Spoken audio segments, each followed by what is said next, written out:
Good morning, students. இன்னைக்கு நம்ம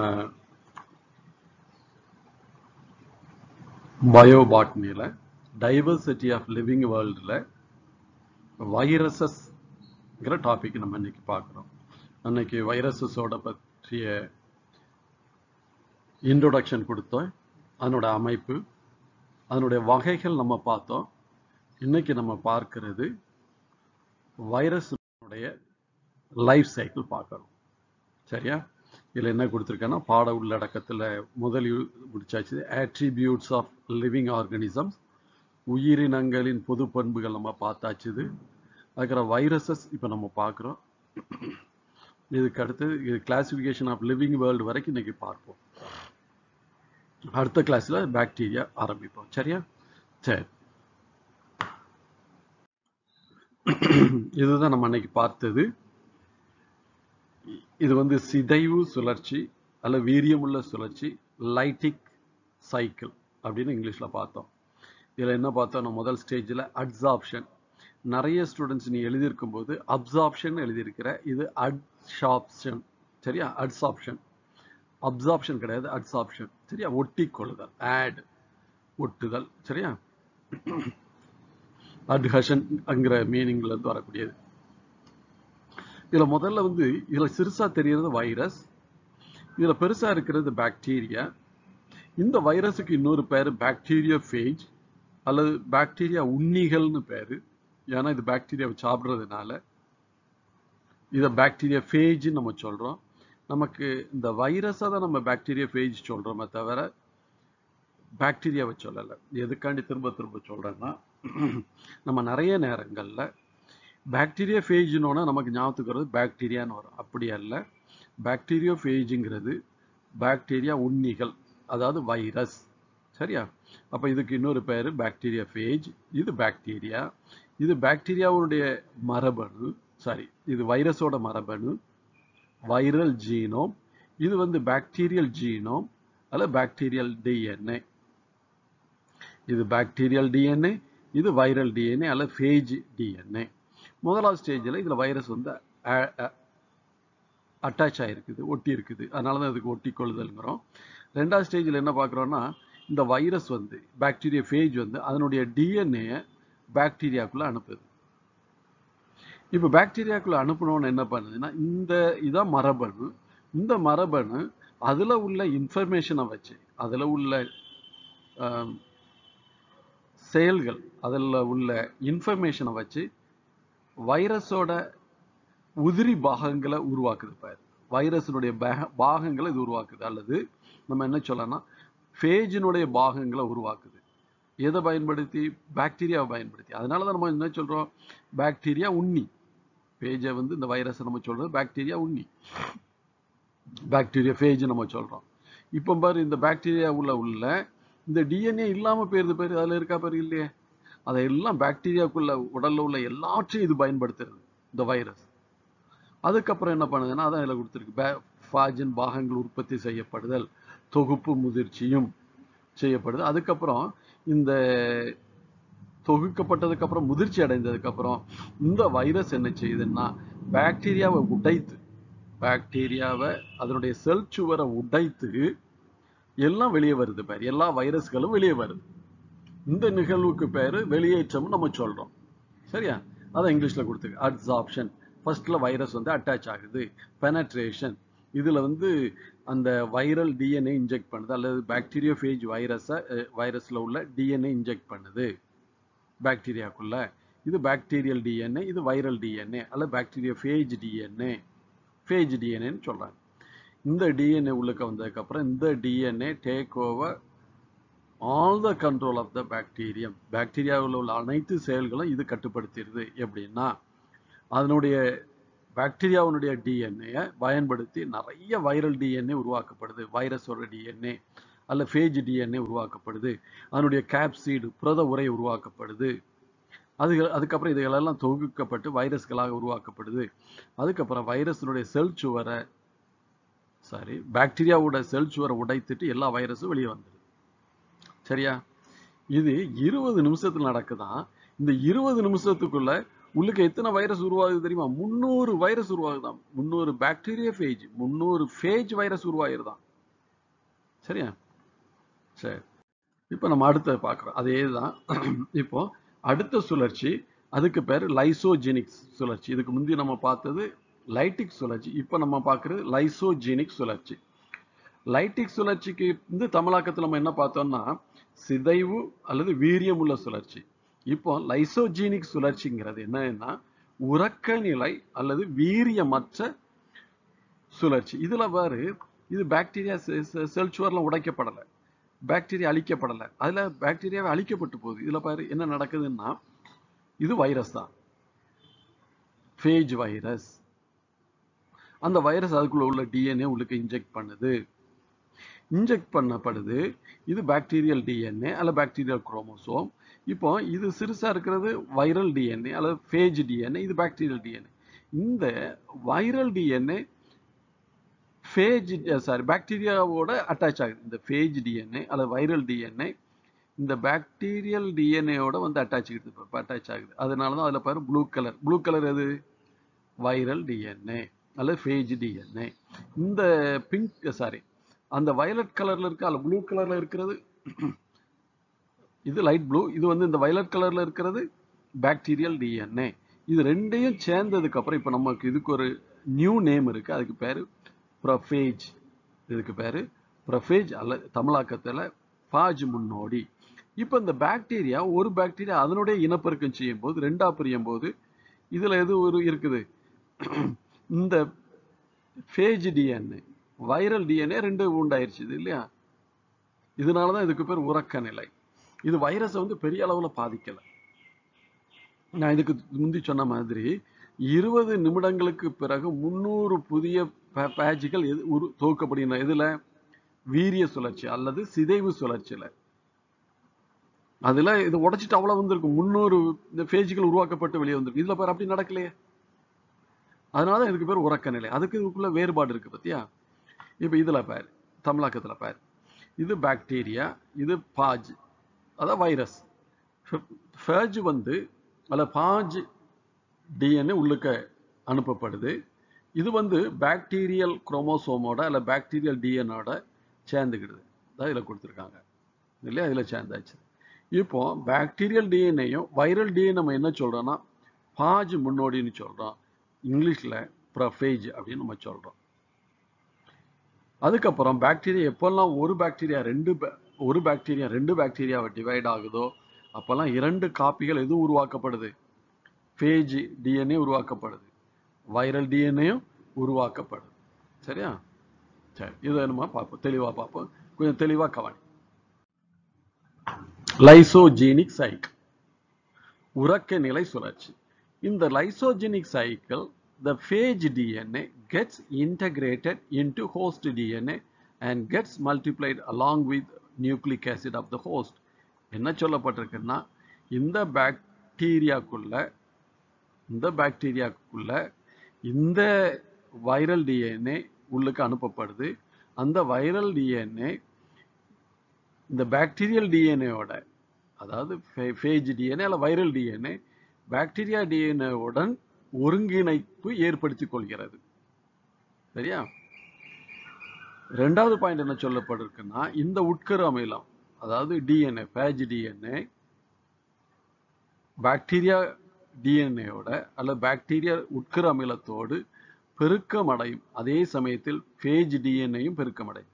இந்த பாக்டீரியாவோட சேர்ந்துருச்சுன்னா எப்போ பாக்டீரியா டிவைட் ஆகுதோ, ஒரு பாக்டீரியா 2ஆக பிரிதல் நடக்குதோ அந்த நேரத்தில் எதுவும் 2ஆ பிரிஞ்சிருது, வைரல் டிஎன்ஏயும் பிரிக்கப்படுது. இந்த படத்துல இல்ல, அடுத்த படத்துல இருக்கு. இதுக்கு முந்தி நம்ம பார்த்ததுதான். சரியா? அடுத்து no independent viral particles are formed. இதுக்குள்ள எந்த விதமான தன்னிச்சையான வைரஸ் துகள்கள் உருவாக்கப்படலை இல்லையா? கேப்சிடோ புரத உரையோ எதுவுமே உருவாக்கப்படலை. பாரு, இது இதோட போய் சேர்ந்துக்கிடுது. இந்த ஃபேஜ் டிஎன்ஏ அல்ல வைரல் டிஎன்ஏ பாக்டீரியல் டிஎன்ஏயோட போய் சேர்ந்துக்கிடுது. அதை நம்ம என்ன பார்த்தோம்? இப்போ ப்ரொஃபேஜ் அல்லது பாஜ் முன்னோடி அப்படின்னு நம்ம பார்த்தோம் இல்லையா? அடுத்த point, as soon as the phage injects its linear DNA எப்போ இந்த வைரஸ் ஃபேஜ் பாக்டீரியோஃபேஜ் அல்லது வைரஸ் அதனுடைய டிஎன்ஏ உள்ளுக்கு அனுப்புதோ இந்த டிஎன்ஏ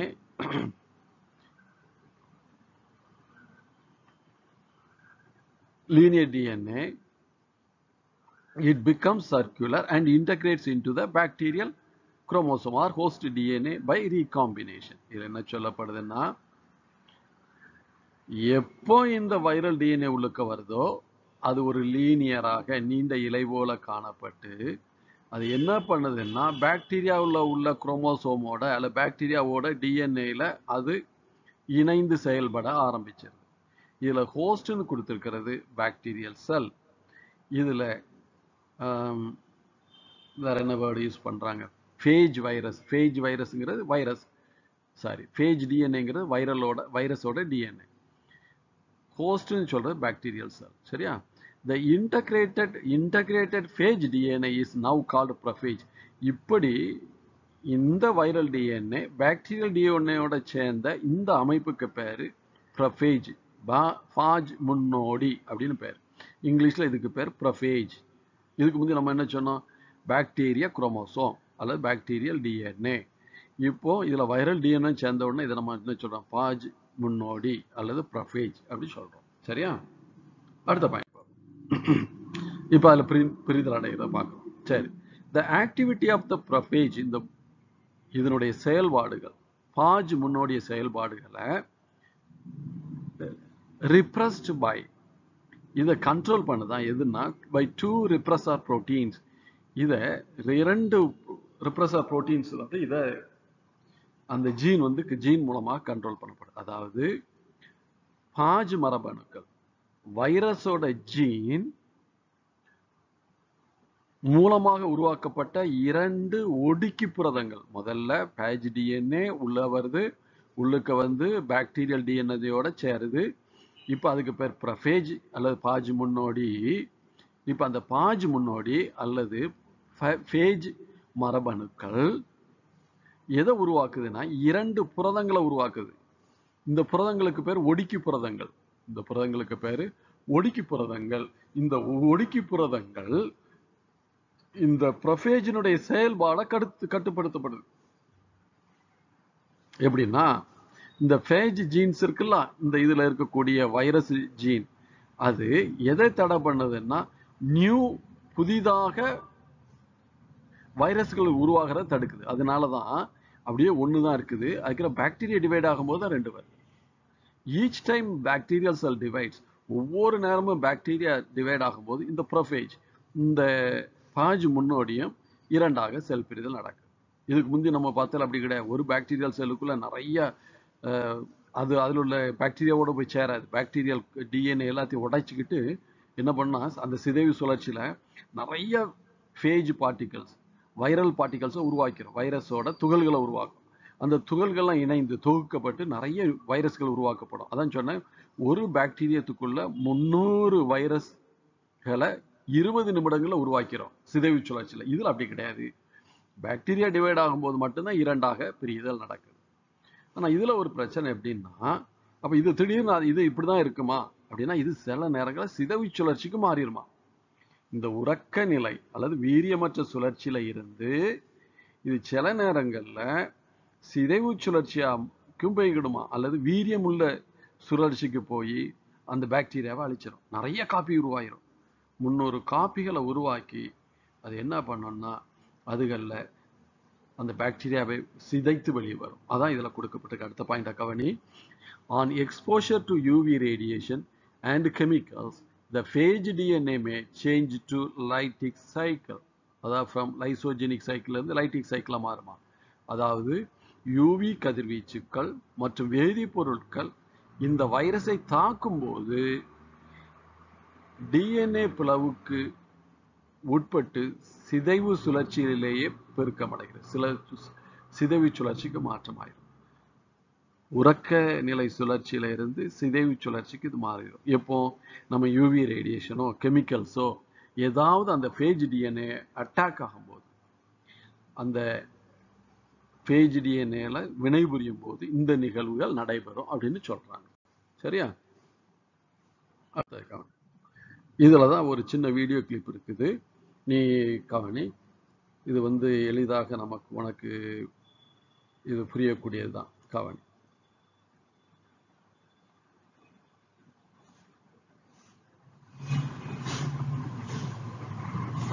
இதுல என்னன்னா, இது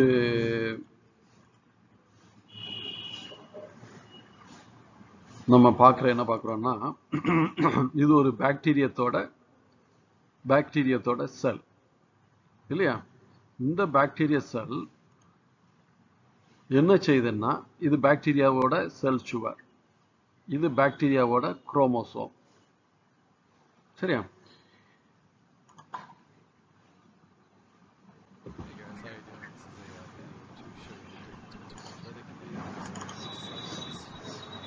இந்த பாக்டீரியா இதுல தான் எது வந்து உட்காரும்? வைரஸ் வந்து உட்காரும். இதுல தான், இதற்கு மேல தான் வைரஸ் அல்லது எது வந்து உட்காரும்னா, இந்த வைரஸ் வந்து இதுக்கு மேல வந்து உட்காரும். பாரு, இப்ப இதுல பாரு, காட்டுவாங்க. இந்த இதுல என்ன வைரஸ்ல என்ன இருக்குன்னா, புரத உரை இருக்கு, உள்ளுக்கு ஜெனட்டிக் மெட்டீரியல், அதாவது உட்கரு அமிலம், இல்ல டிஎன்ஏன்னு வச்சுக்கோயேன் இருக்குது. இப்ப இந்த கேப்சிட் எதுவும் வர்றது இல்லை, இந்த உட்கரு அமிலம் மட்டும்தான் இதுக்குள்ள அனுப்பப்படுது. இந்த உட்கரு அமிலம் அல்லது அந்த டிஎன்ஏ மட்டும்தான் உள்ளுக்கு அனுப்பப்படுது. அந்த உட்கரு அமிலம் அனுப்பப்படுது. இந்த உட்கரு அமிலம் இப்ப என்ன செய்யுதுன்னா, இது வந்து வைரஸோட டிஎன்ஏ, இது பாக்டீரியல் டிஎன்ஏ அல்லது இதை பேஜ் டிஎன்ஏன்னு நம்ம சொல்றோம். இந்த பேஜ் டிஎன்ஏ இந்த பாக்டீரியல் டிஎன்ஏவோட சேரும்.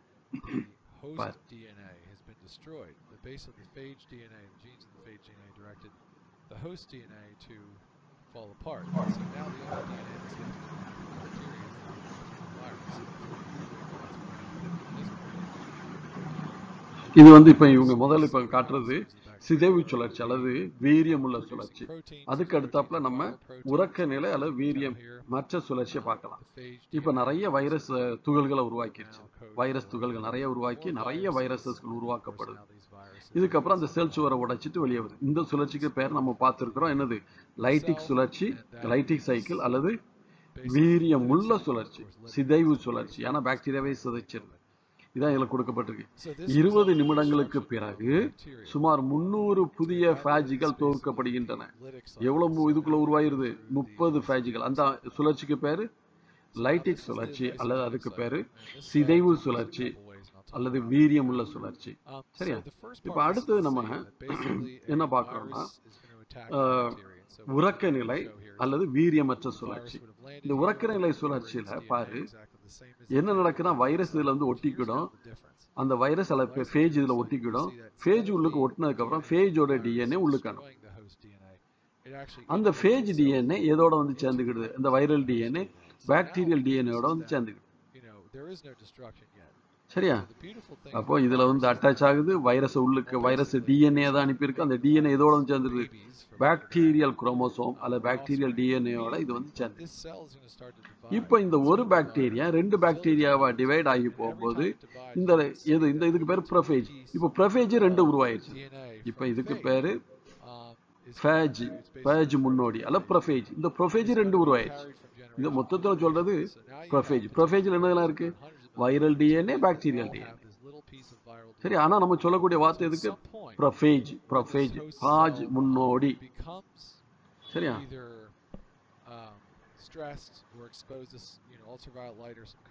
இப்படி உருவாகிறதுல அந்த பாக்டீரியாத்துக்கு பெரிய அளவுல பாதிப்புகள் இல்லை. சரியா? ஆனா இப்ப யூவி ரேடியேஷனோ எக்ஸ்ரேஸோ ஏதாவது ஒரு கெமிக்கல்ஸோ இத ஆக்டிவேட் பண்ணிச்சுன்னா திரும்ப லைட்டிக் சைக்கிளுக்கு வந்துடும், வீரியமுள்ள சுழற்சிக்கு வந்துடும், சிதைவு சுழற்சிக்கு வந்துடும். சரியா?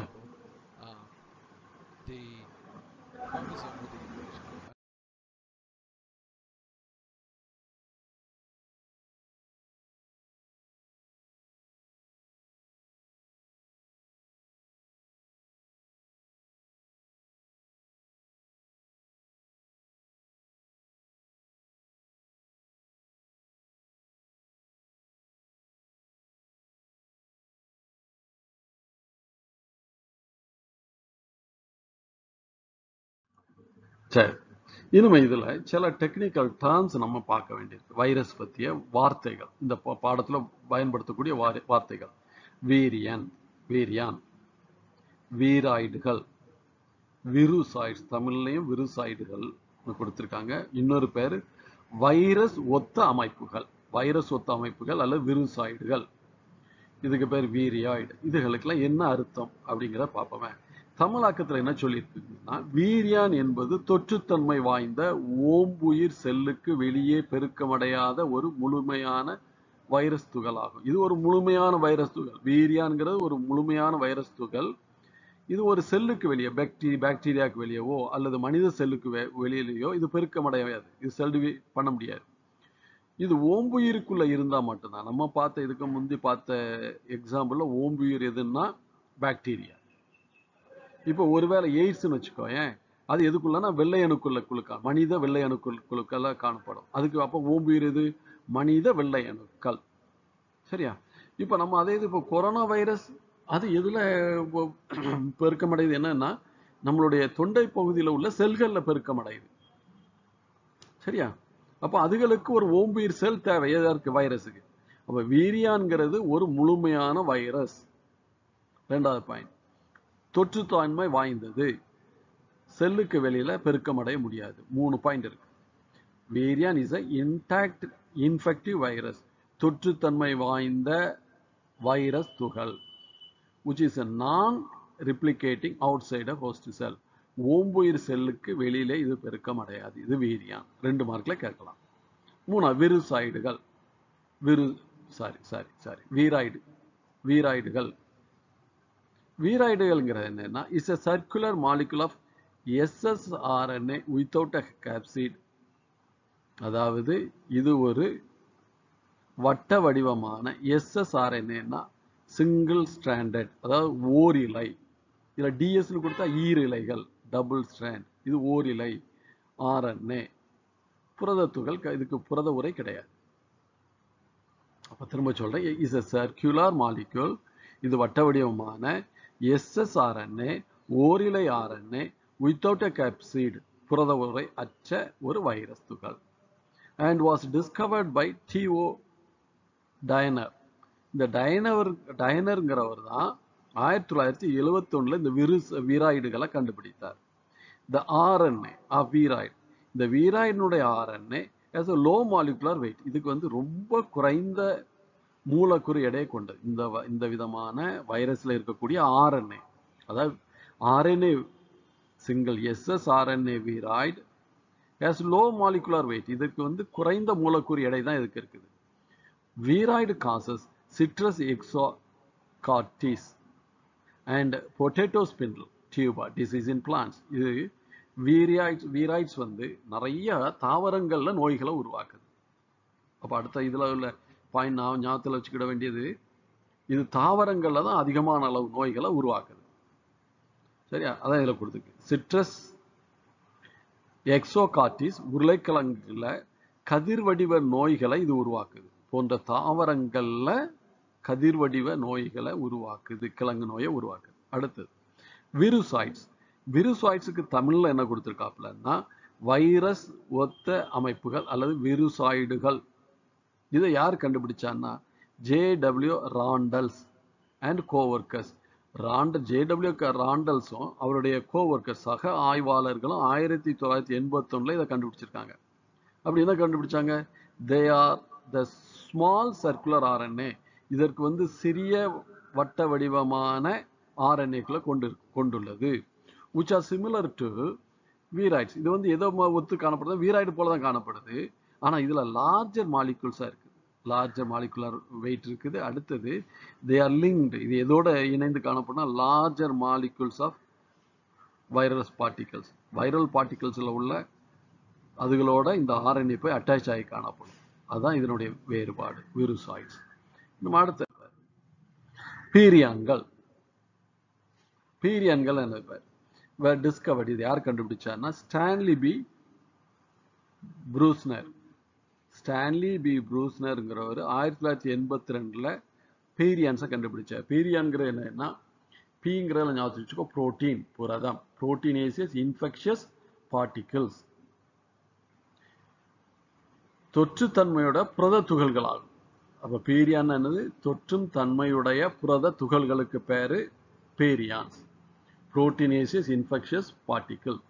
They are causative agents for about a dozen fatal degenerative disorders of the central nervous system of the humans and other animals.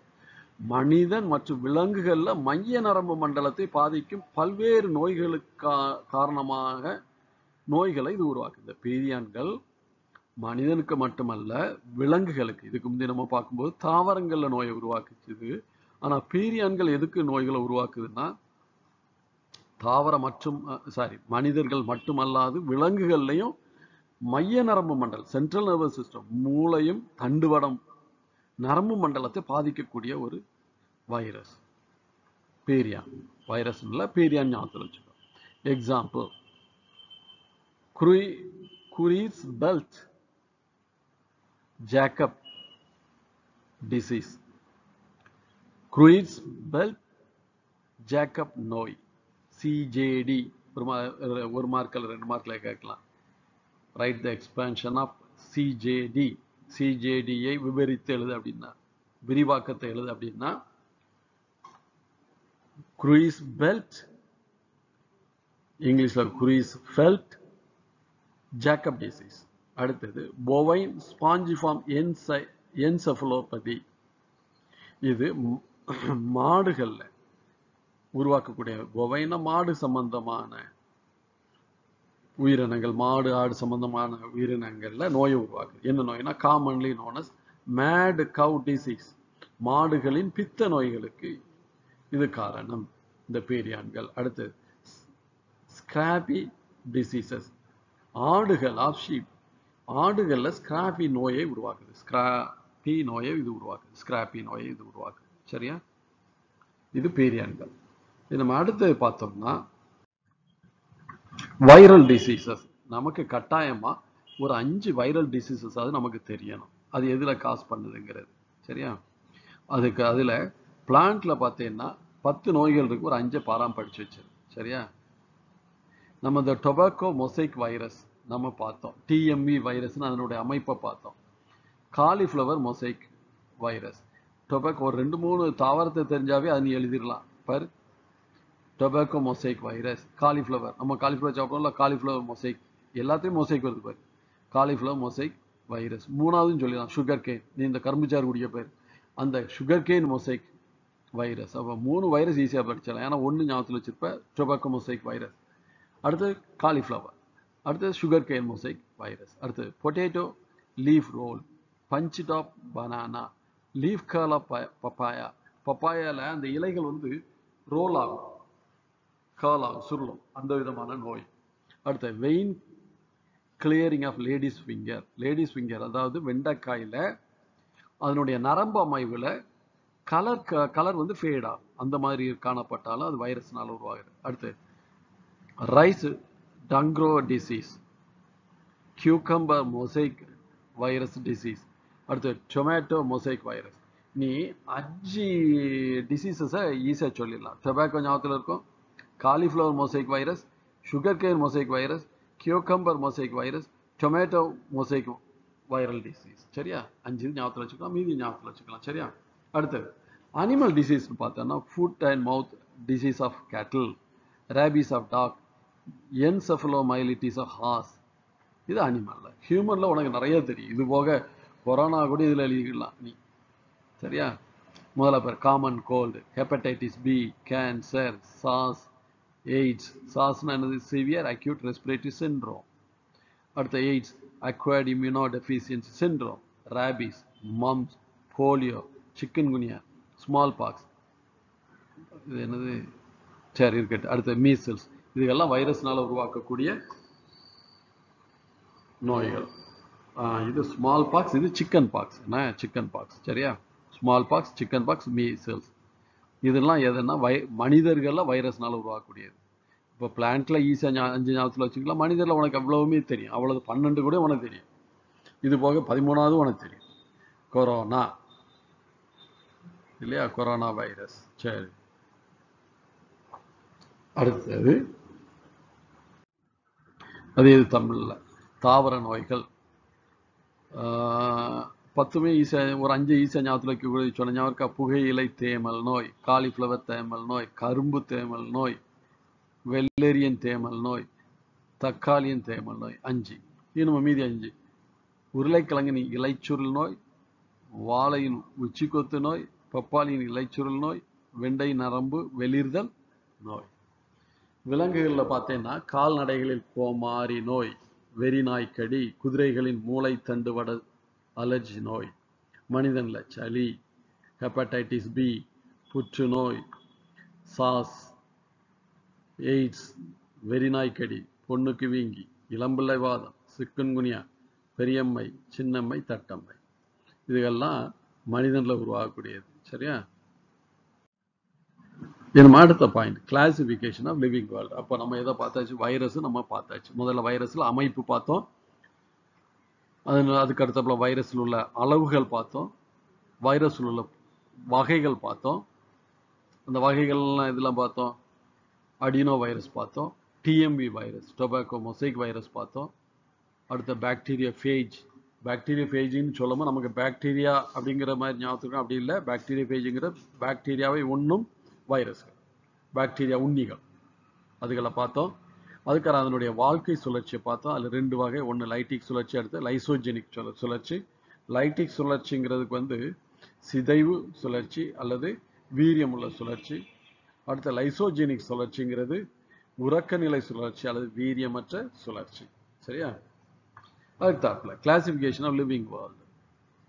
Many attempts have made in the past to classify the organism on earth.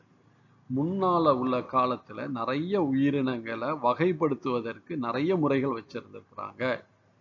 அதுல எல்லாராலும் ஏற்றுக்கொள்ளப்பட்ட, அநேகரால் ஏற்றுக்கொள்ளப்பட்ட சில வகைப்பாடுகளை பார்ப்போம். சரி, இப்ப இதுக்குள்ள Theophrastus அப்படிங்கிற யாருன்னா ஃபாதர் ஆஃப் பாட்னி, தாவரவியலின் தந்தை என சொல்லப்படுபவர் யாருன்னா தியோஃப்ரஸ்டஸ்.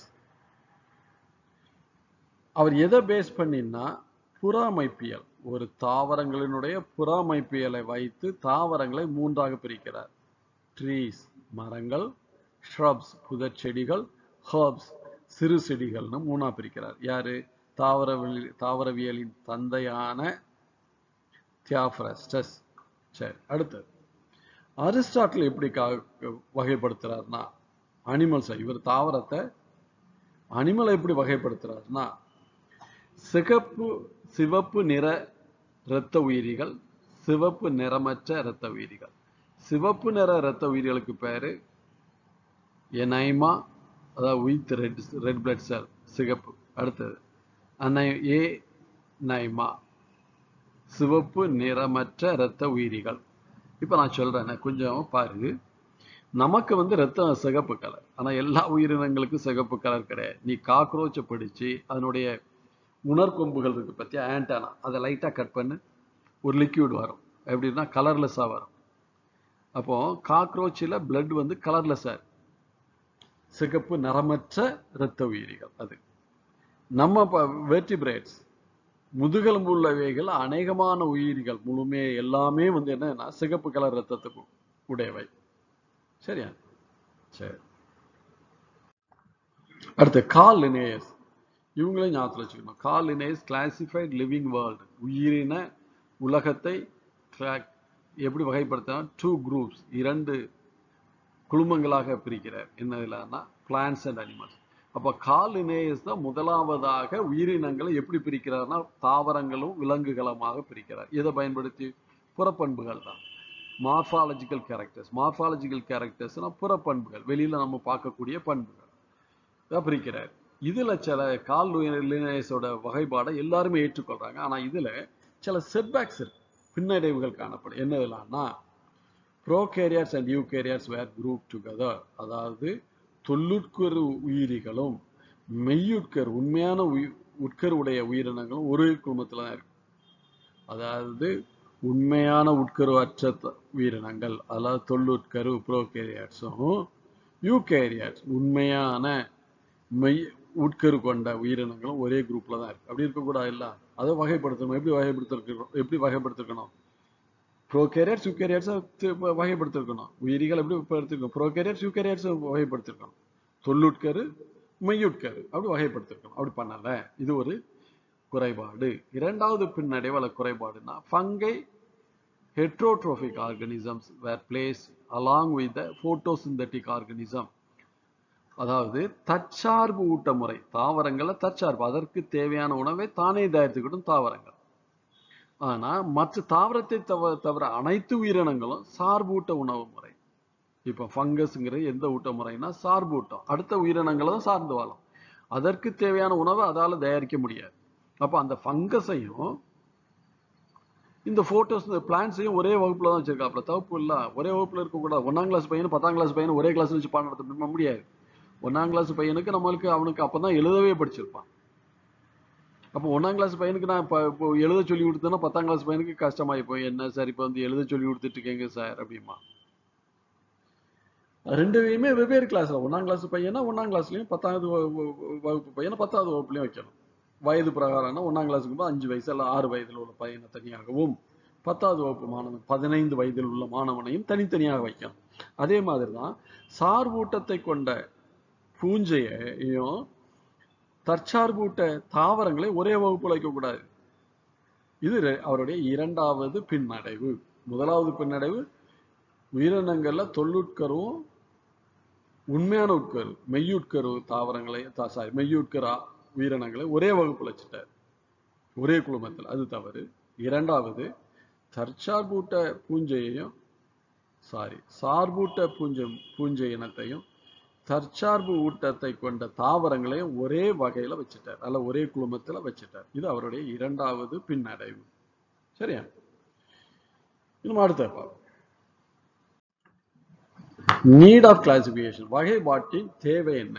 வகைப்பாடு ரொம்ப முக்கியம். இப்போ உனக்கு பாரு, நான் இப்ப சொன்னேன்னா திருநெல்வேலியில ரோஸ்மேரி ஜான்ஸ் ஸ்கூல், உடனே சொல்லிடுறேன் sir rosemary matriculation school sir, John school government aided school sir. அப்போ அது வகைப்படுத்துறாங்க. எதற்காக? இப்போ உனக்கு டக்குன்னு தெரியும், கவர்மெண்ட் எய்டட் ஸ்கூல் அப்படின்னு சொன்னா அங்க ஃபீஸ் கொஞ்சம் கம்மியா இருக்கும். அதே இது மெட்ரிகுலேஷன் சொன்னா ஃபீஸ் அதிகமாக இருக்கும். ஒருவேளை சில நேரங்களில் மெட்ரிகுலேஷனுக்கும் கவர்மெண்ட் எய்டட் ஸ்கூலுக்கும் அல்ல கவர்மெண்ட் ஸ்கூலுக்கும் ஃபீஸ் டிஃபரன்ஸ் உண்டு. அது மட்டுமல்லாது சிலபஸ் டிஃபரெண்டா இருக்கலாம் இல்லையா, யூனிஃபார்ம் டிஃபரெண்டாக இருக்கலாம். சரி, இதெல்லாம் அதனுடைய. அது போக இன்னும் கிளாஸிஃபை பண்றோம் பாரு. இப்போ நான் ஜான் ஸ்கூல்ல சொல்றேன், அதே மாதிரி மேரி சார்ஜன் ஸ்கூல் நான் சொல்றேன்னா அல்ல சாரட்டக்கர் ஸ்கூல் சொல்றேன்னா டக்குன்னு சொல்லுவேன் சார் ஜான் ஸ்கூல்ல பையங்க மட்டும்தான் படிக்கிறான். அதே சாரட்டக்கரோ மேரி சார்ஜன் ஸ்கூல்லயோ பொம்பளை பிள்ளைகளும் படிக்கிறாங்க, பொம்பளை பிள்ளைகள் தான் படிக்கிறாங்க. இங்க பையன்கள் அங்கே பெண்கள். ஜான்ஸ் ஹாரிசன் ஸ்கூல்ல பையங்க படிக்கிறாங்க, மேரி சார்ஜன் சாரட்டக்கர் ஸ்கூல்ல பெண் பிள்ளைங்க படிக்கிறாங்க. அப்ப அது நமக்கு வகைப்பாடு தேவைப்படுது, எளிதாக புரிந்து கொள்வதற்கு தெரிந்து கொள்வதற்கு பயன்படுது. இப்ப நமக்கு பாரு, எதற்காக வகைப்பாட்டினுடைய தேவைகள் எதற்காக தேவை, எதனால வகைப்படுத்தணும் அப்படின்னு பார்த்தா, முதலாவது to relate things based on common characteristic features. பொதுவான பண்புகளின் அடிப்படையில் உயிரினங்களை வகைப்படுத்தணும் அல்லது தொடர்பு படுத்த பயன்படுது இல்லையா. இப்ப நம்ம பறவைகள்னு சொல்றோம், நிறைய பறவைகள் இருக்கு. கழுகு இருக்கு, காகம் இருக்கு, புறா இருக்கு, இவைகள்லாம் பறவைகள். இதுலயுமே இன்னொரு குரூப் இருக்கு, பறக்க முடியாத பறவைகள். கோழி பெரிய அளவு ரொம்ப தூரத்துக்கு பறந்துக்கிடாது, ஈமு பெரிய அளவுல பறந்துக்கிடாது இல்ல. இதெல்லாம் அப்ப அந்த வார்த்தை அளவு அந்த உயிரினங்களை தொடர்பு படுத்துறதுக்கு பயன்படும். இப்போ பாலூட்டிகள் நம்ம சொல்றோம், எலியும் பாலூட்டி தான், சிங்கமும் பாலூட்டி தான், புலியும் பாலூட்டிகள் தான், மனிதனும் பாலூட்டிகள் அப்படின்னு சொன்னாவே டக்குன்னு சொல்லிடுவேன். இந்த பாலூட்டிகள் எல்லாமே தன்னுடைய குட்டிகளுக்கு பாலை கொடுக்கும், குட்டி போடக்கூடிய உயிரினங்கள் அப்படின்னு டக்குன்னு தொடர்பு சொல்லிடுவேன். அதான் ஃபர்ஸ்ட் பாயிண்ட்.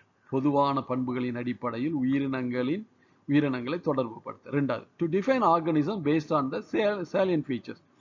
சிறப்பியல்புகளின் உயிரினங்களை வரையறை செய்வதற்கு பயன்படுது. அடுத்து, helps in knowing the relationship amongst different groups of organism. பல்வேறு உயிரின குழுமங்களில் உள்ள உயிரினங்களின் தொடர்பை பற்றி அறிய பயன்படுது. இப்போ பேர்ட்ஸுக்கும் மனிதனுங்க, பேர்ட்ஸுக்கும் பறவைகளுக்கும் பாலூட்டிகளுக்கும், பேர்ட்ஸுக்கும் மேமல்ஸ்க்கு என்ன டிஃபரன்ஸ் டக்குன்னு சொல்லுவோம். பறவைகள் பறக்கும், மேமல்ஸ் பாலூட்டிகள் பறக்காது. எதை தவிர? பேட்டை தவிர, வௌவாலை தவிர மற்ற எந்த பாலூட்டிகளும் பறக்காது.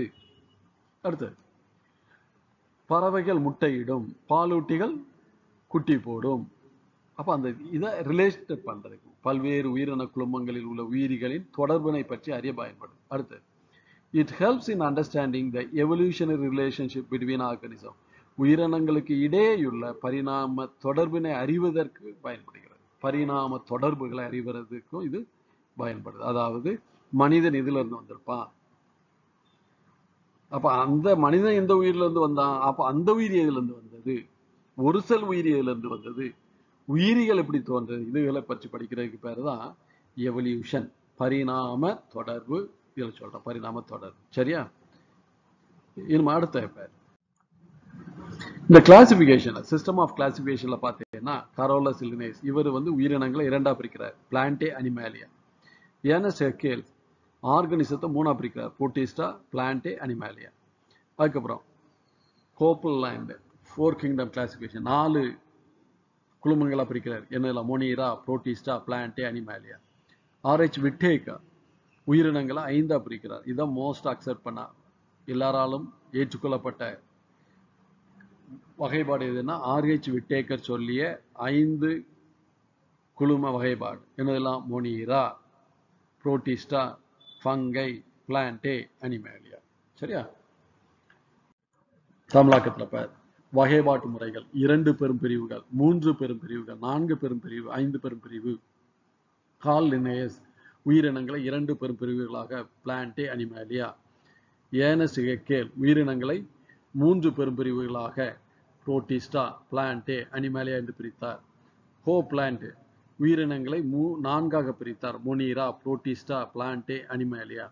எல்லாராலும் ஏற்றுக்கொள்ளப்படக்கூடிய ஆர்ஹெச் விட்டேக்கர் கூறிய 5 பெரும் பிரிவுகள் மொனீரா, புரோட்டிஸ்டா, பூஞ்சைகள், பிளான்டே, அனிமாலியா. இப்படி 5 பெரும் பிரிவுகளாக பிரிச்சிருக்கிறார். இதை நம்ம பார்த்தோம் இல்லையா? 5 kingdom classification by R H Whittaker and American. இவர் ஒரு அமெரிக்க நாட்டை சார்ந்தவர். டாக்ஸானமிஸ்ட், வகைப்பாட்டியல்.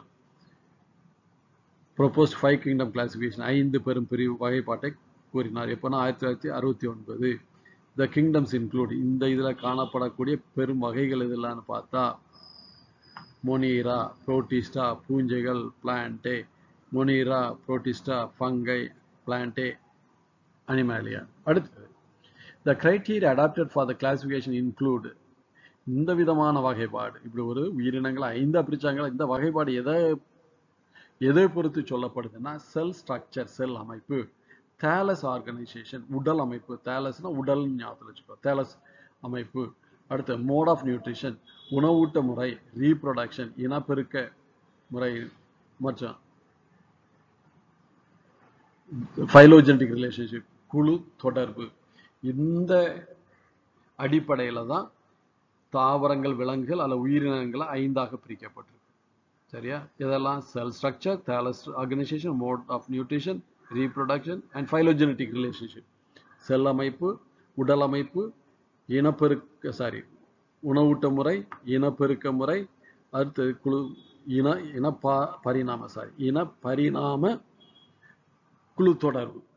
அதை பேஸ் பண்ணி இப்படி உயிரினங்களை 5 பெரும் பிரிவுகளாக வகைப்படுத்தப்பட்டுள்ளது. அதேதான் அதே படம் தான். Monera, Protista, Plantae, fungi, Animalia.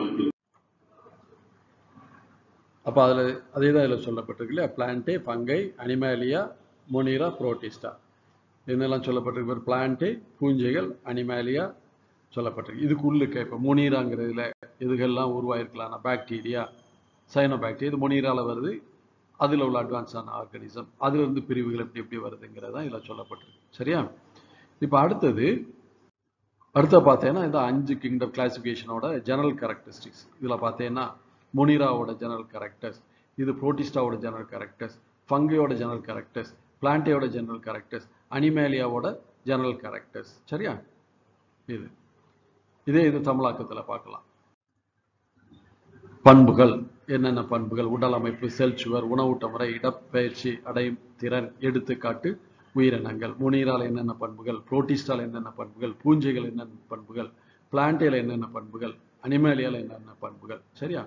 அப்போ இது வரைக்கும் நம்ம பார்த்துருக்கோம். அடுத்த கிளாஸ்ல இதை திரும்ப ஆரம்பித்து நம்ம இதுவும் பாக்டீரியாவும் பார்ப்போம். சரியா?